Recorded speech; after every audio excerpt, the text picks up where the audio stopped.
جب باغیوں نے حضرت عثمان رضی اللہ تعالی عنہ کو شہید کرنے کے بعد بھی ظلم و ستم کا بازار گرم کیے رکھا اور اخلاقیات کی تمام حدود کو انہوں نے پامال کر دیا تھا اور آپ کی لاش مبارک پر ظلم برسائے جا رہے تھے، آپ کی لاش مبارک کو 3 دن تک بے گور و کفن پڑا رکھے رہنے دیا، تو اس وقت حضرت حبیبہ رضی اللہ تعالی عنہ جو مسلمانوں کی ماں ہیں اور حضور اکرم صلی اللہ علیہ وسلم کی زوجہ مطہرہ ہیں، ان کو جب اس بات کا پتہ چلا، چنانچہ وہ جلال میں آ گئیں اور مسجد نبوی کے دروازے پر کھڑی ہو کر انہوں نے اعلان کیا کہ اے باغیو، میں حبیبہ ہوں، میں زوجہ رسول صلی اللہ علیہ وسلم ہوں، میں تمہیں خبردار کرتی ہوں کہ عثمان کا جنازہ اٹھا کر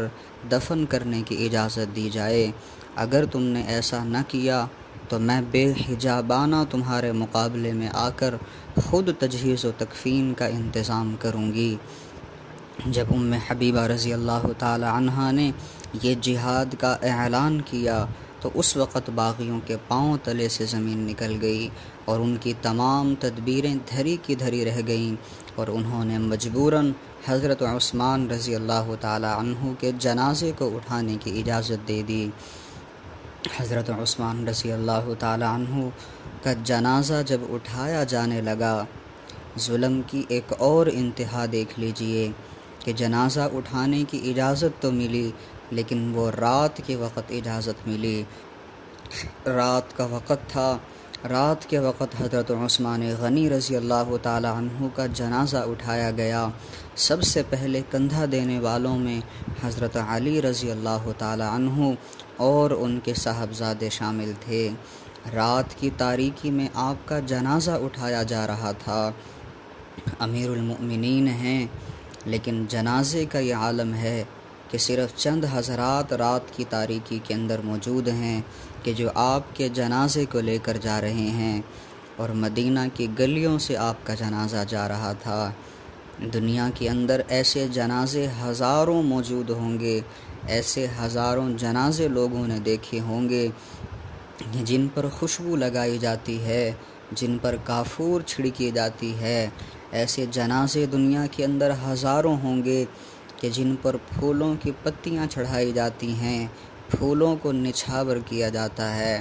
مگر عثمان رضی اللہ تعالی عنہ کا یہ جنازہ دیکھ لیجئے کہ اس پر نہ تو خوشبو لگائی گئی، نہ ہی کافور کو چھڑکا گیا، نہ ہی پھولوں کو برسایا گیا۔ اگر کچھ برسایا گیا ہے تو وہ پتھر تھے، پتھروں کی بارش آپ کے جنازے کے اوپر کی گئی ہے۔ آپ کی شہادت کے بعد بھی باغیوں کی جو غصے کی اور حسد کی آگ تھی وہ ٹھنڈی نہ ہوئی۔ آپ کی لاش مبارک کی اتنی زیادہ بے حرمتی کی گئی، اس کے باوجود بھی انہوں نے ایک اور ظلم کی انتہا یہ کی کہ اپنے ساتھیوں کو گھروں کی چھتوں پر انہوں نے کھڑا کیا کہ جب عثمان کا جنازہ گزرنے لگے تو چھتوں سے تم نے لاش کے اوپر پتھر برسانے ہیں۔ چنانچہ ایسا ہی کیا گیا، اور عثمان رضی اللہ تعالی عنہ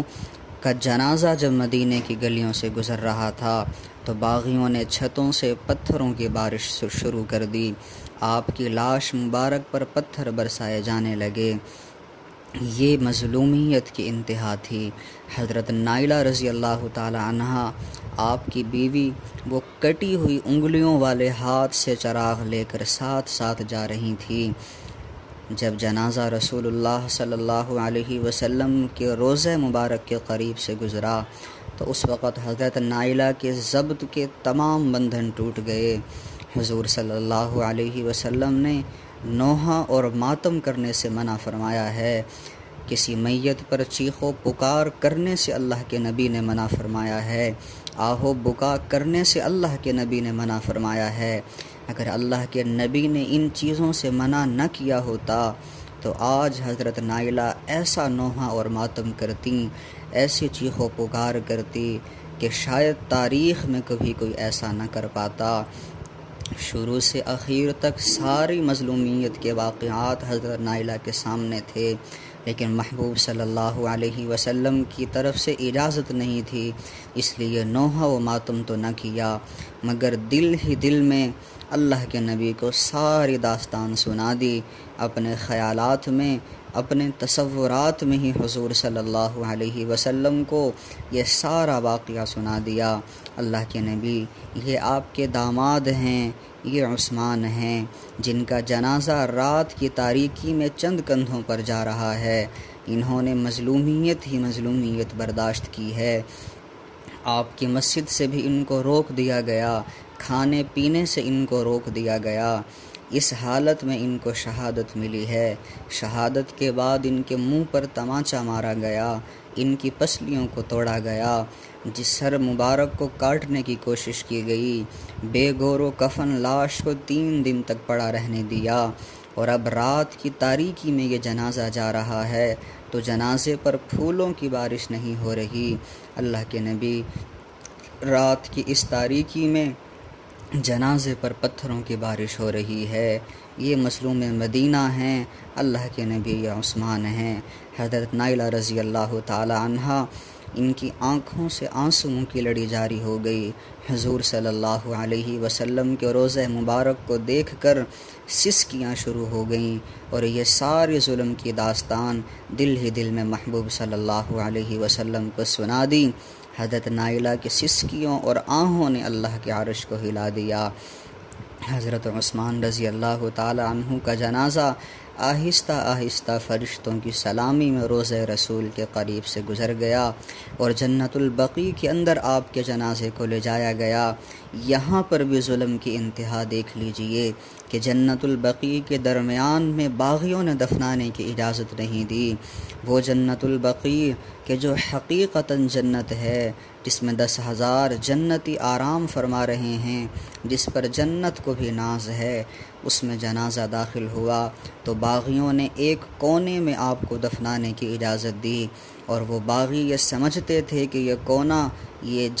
جنت البقیع میں شامل نہیں ہے، اس وجہ سے انہوں نے کونے میں دفنانے کی اجازت دی تھی،